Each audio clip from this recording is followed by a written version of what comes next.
Velkomin í Hina Reykjavík. Við ætlum að ræða við fólki í Eflingu, félagi í Eflingu og svona kynnast því aðeins betur. Og það einmitt hérna kosningar sem að fara fram núna 9. til 15. febrúar í félaginu.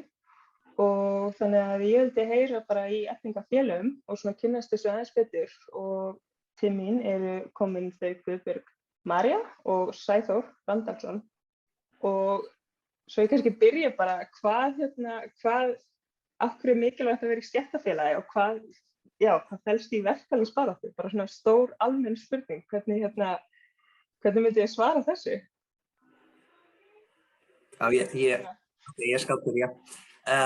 Ég man fyrir langa tíma, ég var ofta að fylgjast með pólitík og nýja lög og nýja spjall nýja lög og það var aldrei hægt fyrir mig að taka þátt. Ég var með skoðun, það var oft það sem mig langar í sem var sett í lög en ég var ekkert með verktæki til að komast inn í málið og ég var að lesa og læra hvernig stéttarfélag var partur af þessi sögu í 1950 og 60 báðir hér og smá snemma í Bandaríkjunum. Og svo ég held þetta var það sem var að missa í Bandaríkjunum.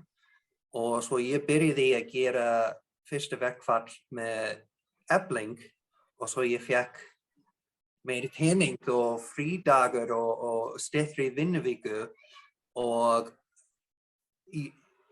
ég sá hvernig þetta hægt að nota að fá betur líf eða að snúa eitthvað sem í gang sem ég var ekkert með áður. Svo þetta ástæðina ég mæta og taka þátt og gefa orku og tíman minn og ég líka fyrir ég hitti öðrum sem á sama skoðun og líka bakgrunni með peningin, svo oft við getum gera verkefni saman. Ef ég að tala með einhverju annað starf eða annað stétt, oft við erum bara að tala politík sem hobby.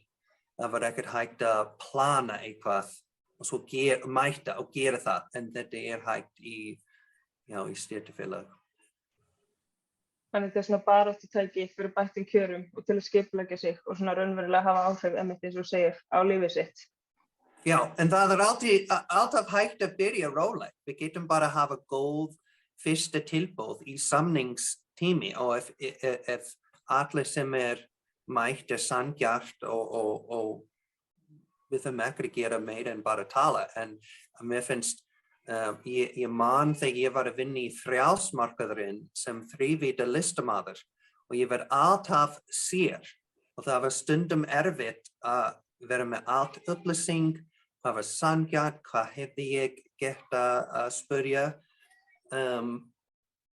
og svo mér finnst ég var að missa meiri pening og meiri réttindi að gera það bara sjálf af ég veit ekkert allt.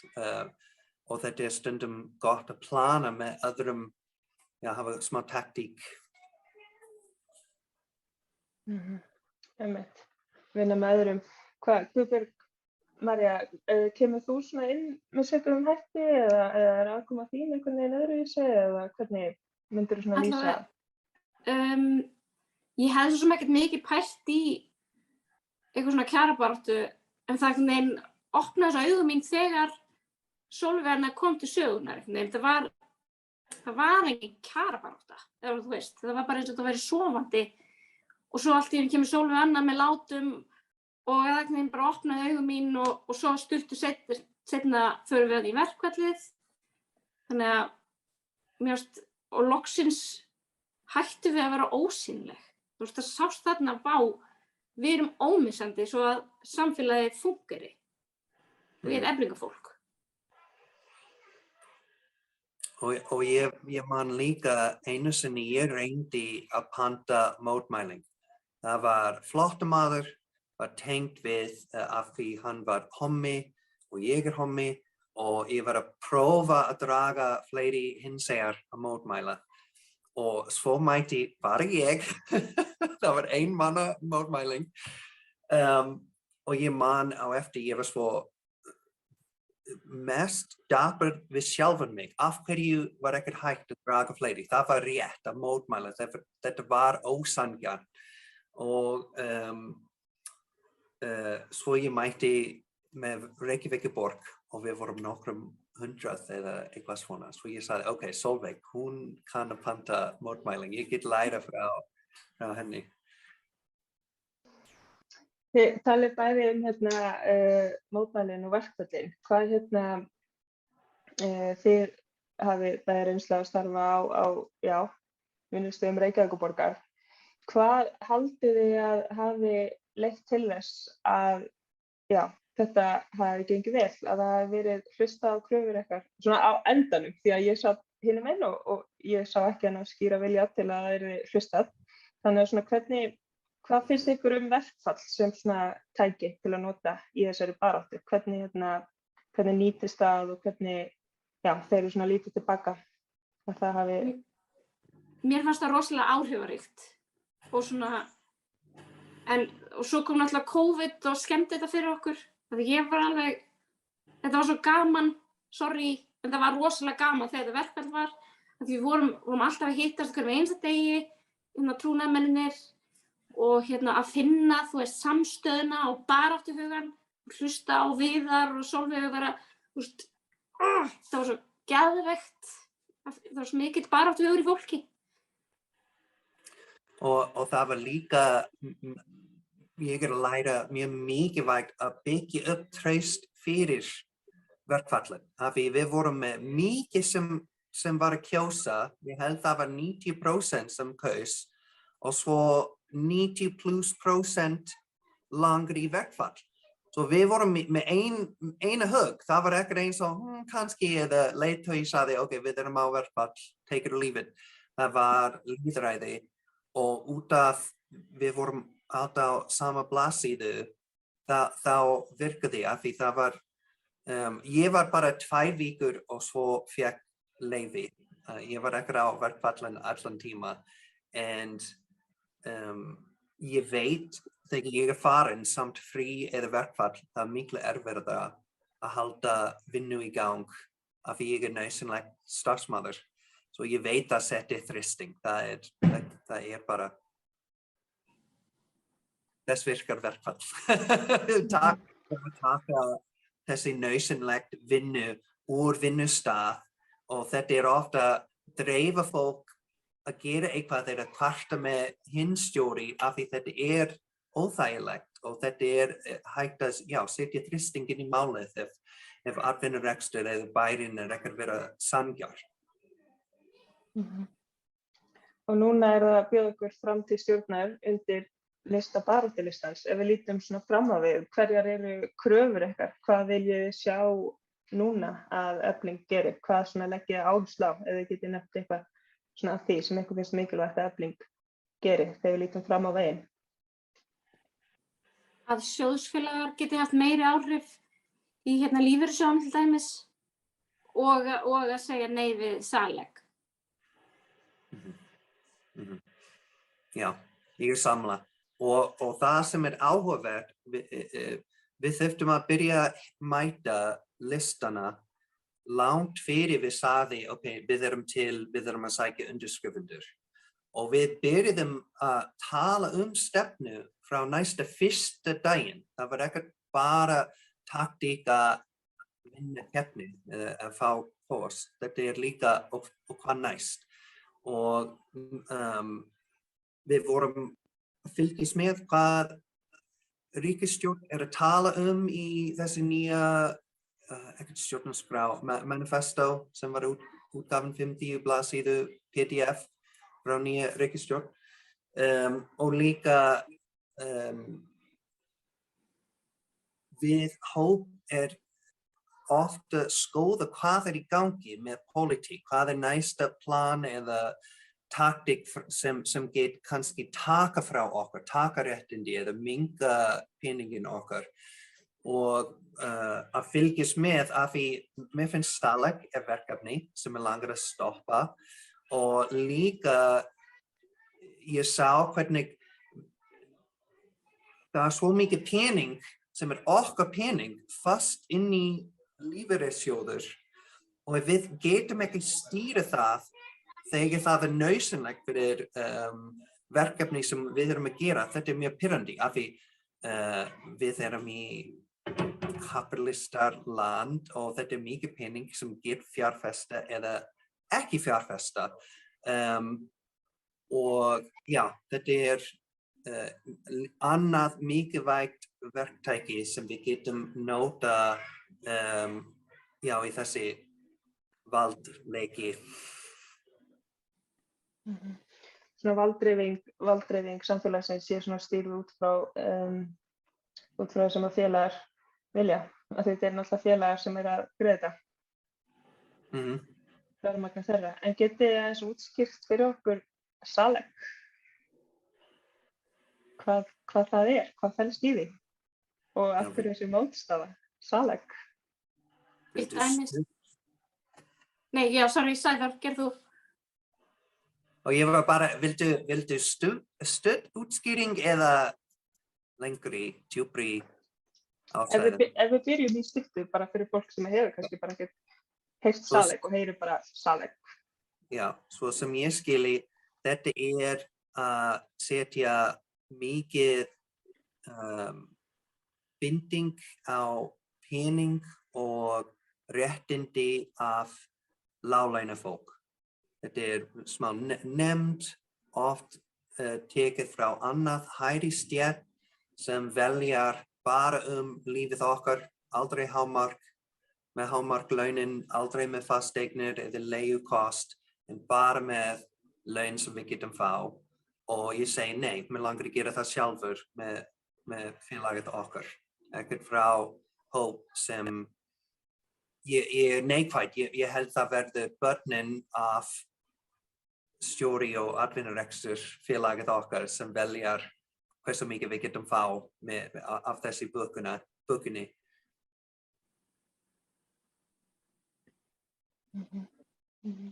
Og það fleiri orð í planið en mér finnst það virkar svona í alvöru og þess vegna mér langar ekki. Svo náttúrulega skerða verkfallsréttin. Já, og líka partur af báður SALEC og það sem við erum að hugsa þegar nýja ríkisstjórn að tala að sterkja ríkið með mælingar. Og mér finnst þessi starfsmaður með nú þegar nú sterk. Og orðið ef það gengur of langt, þetta ekki gott fyrir enginn sem inn í samningin. En þetta fyrir mig að segja. Mér langar að vera á verkfall, ef það tekur 6 vikur, 8 vikur, 10 vikur. Ef ég kjósa, ef ég samþykkja, þetta í lagi. Þetta biðtími partur af verktæki sem ég má nota. Og að taka þetta eða búið til erfiðara tíma að fara í verkfall frá ríkis starfsmaður ekkert gott fyrir mig og teimið okkar og það sem gott.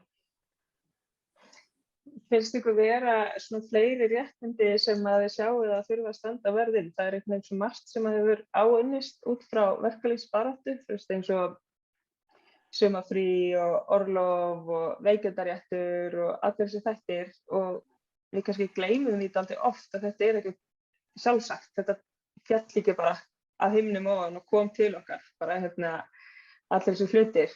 Eitthvað svona sérstakt sem að þið haldið að sé svona í hættu eða sem að verka á að láglauna fólki standi sérstaklega ógn af því að það þarf alltaf að vera þegar sigurinn unnin þá samt eins og það þurfa að standa vörð réttindi.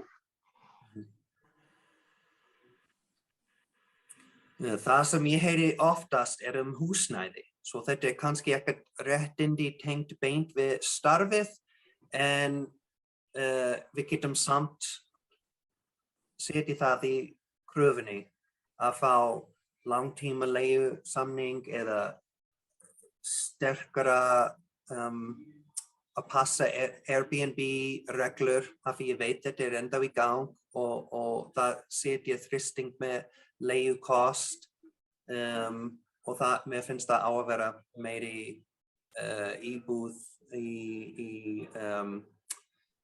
sem ríkið á og með öruggt kost af því þetta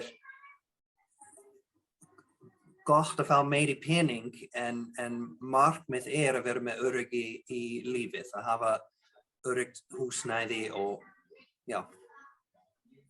Þannig að bara svona kjör verka og láglaunafólks þetta snýst svo mikið að ekki bara launin heldur einmitt bara allt sem að síðan launin fara í að það þarf að skoða þetta svona heildstætt og líka þá loforð bara ríkisstjórnar og sveitarfélaga í þeim málefnum bara varðandi húsnæðisuppbyggingu og allt sem að tengist því. Sjá náttúrulega þessi leigumarkaður bara rosalegur. Já, og annað að það kom nýja rannsókn að fólk með erfiðum starf að deyja yngri. Svo þetta styttri eftirlaunstími samt við borgum jafn mikið inn í kerfið. Svo þetta í gróft hugsun eins og fátækt fólk að styrkja lengri eftirlauntími fyrir miðalstétt og háanstétt fólk. Svo einn hugmynd að hafa yngri eftirlaunstími fyrir fólk sem með þessi sem hægt að mæla styttri líf út af hversu erfitt vinnu Svo við getum hafa jafn mikið tíma að slappa af á endanum lífið. Eins og við erum að sjá konur sem að fara á örorku og þá einmitt, þá hlýtur það að vera örugglega í mörgum tilfellum konur sem hafa unnið í slítandi láglaunastörfum. Það náttúrulega ekki, líkamar okkar ekki hannaðir til þess að vera alltaf bara hlaupa hraðar. Eitthvað svona, eitthvað sem þið hafið lært af ferlinu? Eitthvað svona sem að stendur upp úr að hafa tekið þátt í þessu öllu saman?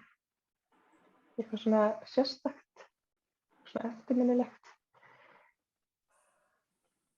Svona litla Sanna, ef ég var að tala núna við litlu Sannu, þá myndi ég segja við hana, ég þori alltaf að segja þetta upphátt, en ég myndi segja við hana stéttarfélög gera meira en að útvega sumarbústað. Já, ég held það sem ég að læra hvernig að draga fleiri félaga inn, af því það mjög dugleg fólk á stjórn á trúnaráð sem trúnamenn en við eigum að sterkja þessi tenging af því þetta mikilvægt báðir að heyra sögu frá hinn félaga, hvað í gangi, hvað að trufla þeim og að tala hvað í gangi með kjarasamning eða réttindi eða kom nýja rannsókn eins og við vorum að tala og svo við erum að gera mikið verkefni eins og open hús og fá undirskrifendur og skrifa grein og gera viðtal og þetta ekkert einfalt, ekkert hægt að bara borga fyrir strætó auglýsing eða eitthvað fyrir Spotify og allir langar að taka þátt. Þetta kerfi að læra bara sjálfan en líka að tala við hinn félaga og búi til eitthvað sem eins og stegur. Svo fleiri fólk langar að koma og bæta orkan þeim inn í verkefnið. Mér finnst það vanta meiri fræðslu af þessum mörgum sem bara alveg sama. Eða þú veist, sumum veit ekki eins og hvað stéttarfélög eru. Við þurfum að efla félagsmenn meira, finnst mér. Já, veit ég hvernig það væri hægt að gera það, hvernig væri hægt að ná til fólks? Allavega að búa til fleiri trúnaðir með þá kannski og reyna að fá þá í lið með Mér finnst bara svo hættulega margir sem bara alveg sama. Og það líka hægt að ýta fólk sem nú þegar að taka þátt, til dæmis ef þetta sjón af lýðræði, en þá virkar ekkert svona. Ef þetta ekkert borgarstarf, stundum fólk sem var að mæta hættu að koma, af því þetta bara waste of time. Svo þetta mikilvægt að það virkar að búa til eitthvað og svo fá alvöru útgáfan, svo þetta byrja að vera stæri og stæri. Ef þetta basically treadmill og ekkert gerist, bara fólk sem finnst gaman að mæta og drekka gammalt kaffi, heldur áfram. Já, tekur tíma og orka að byggja upp svona baráttu. En hvað Sæþór, þú bjóst í Bandaríkjunum og hvernig myndir þú svona bera saman verkalýðsbaráttu þar með hér á landi? Vá, það svo mikið skemmtilegt. Ég vann 15 ár sem tölvuleikur listamaður og ég var í Los Angeles og við vorum að búa til Tony Hawk skateboardsleikinn og ég að Screen Actors Guild fékk hærri borgun fyrir per hverjum leikinn sem var selt. Þeir fekk nýja samning, svo rött leikara sem var frá Screen Actors Guild fekk meiri pening, basically. Og hinn starfsmenn var sár. Sagði, þetta ekkert sanngjarnt, þeir að vinna kannski 10 klukkustund að taka upp rött og við erum að vinna 2-3 ár. Við erum ekkert borga svona. Og ég var alltaf að segja, jú, Afi, við erum ekkert með stéttarfélag, við erum ekkert að ræða saman eða að fá svona réttindi. Og ég var að segja þennan hugmynd þegar ég sagði samt, nei, langar ekkert heimskulegt, mér langar að ræða bara sjálfur að fá samningin. En ég búin að horfa hvernig launið og réttindi og hversu margar klukkustund maður þarf að vinna á hverjum viku að minka og þessi starf sem var bara dásamlegt í þennan tíma og var jafn betri í 1990 og 80 nú basically gott en já, ekki svona gott lengur. Og svo nú þetta áhugavert að mæta við fólk í sama skref í lífið og já, búið til plan, gera það, fá meiri pening.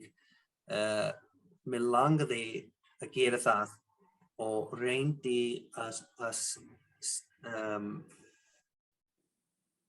byrja að gera það með félaga en það var svo mikið áróður og neikvætt skilaboð þessi hugmynd.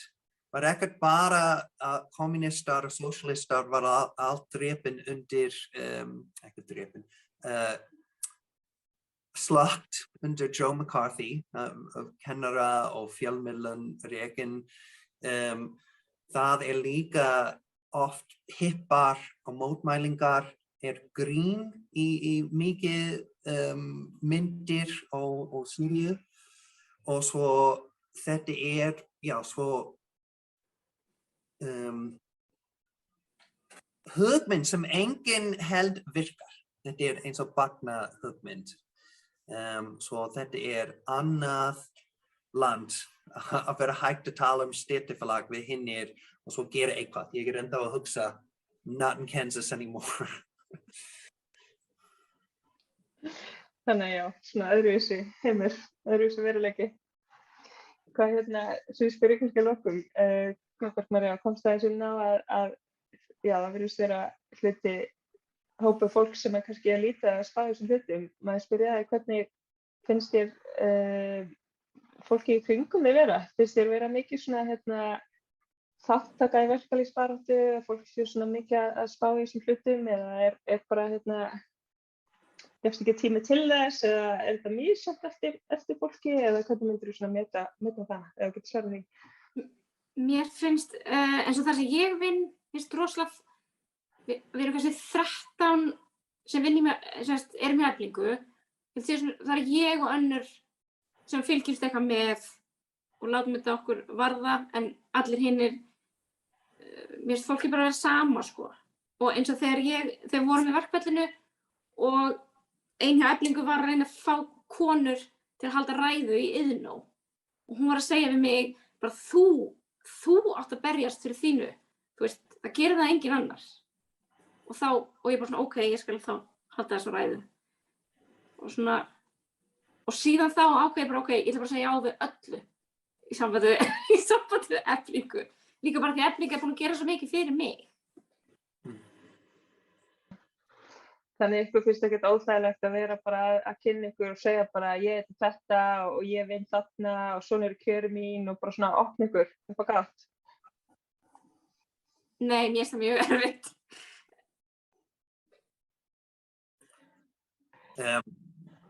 Ekkert svona erfitt, þetta meira ég þarf að jafnvægi hversu oft ég tala pólitík og hversu mikið bara veðrið og skemmtilegt dót. En já, við erum mismunandi stéttarfélag hjá vinnustaðinn minn, en ég daglega með annað í Eflingu og við erum næstum 100% sammála allt verkefni, hver við langar á stjórn, hver við styð hugmyndum, hagfræðingur, þetta eins og ég sé félaga, ekkert bara á pappír með hug og skoðun. Þannig að með því að hittast, tala saman, lýsa veruleikanum eins og hann birta kröfur, þá fáum við betra samfélag. Vil ég bæta ykkur við að lokum?